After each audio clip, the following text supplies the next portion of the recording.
You know, the inspiration as a pastor is separate from the inspiration as a musician. My inspiration as a pastor is Marvin Winans, Bishop G.E. Patterson, Bishop Charles Blake, Jack Hagee. These are people, Rod Parsley, that inspire me as pastors. Musically, my inspirations come from people like Andre Crouch or even Kirk Franklin, Tommy Sims, the likes of those. Those are people who inspire me musically that spark something inside of me. But they are separate and apart. My pastoral inspirations as well as my musical inspirations, they're on separate plateaus. What I would be doing if I wasn't singing and a pastor, I would probably be homeless, living on the streets, eating from trash bins.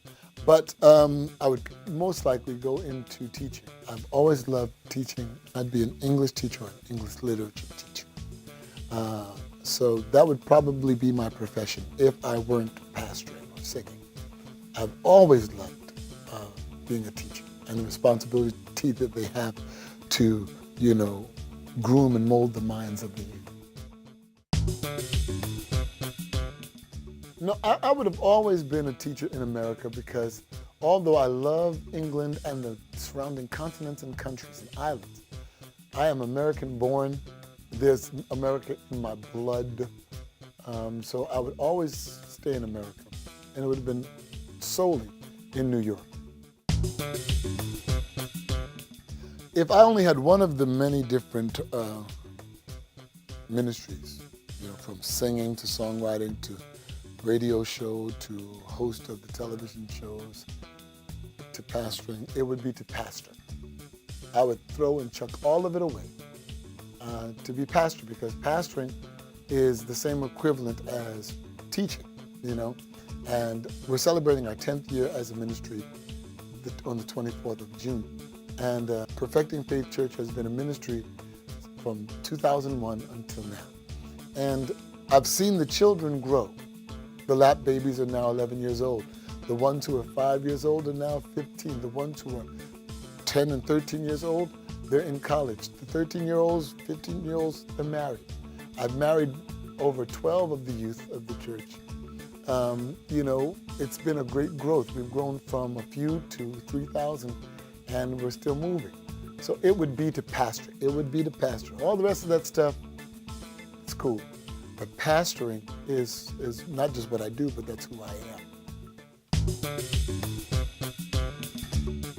I would probably say the death of my sister. That was just in 2008.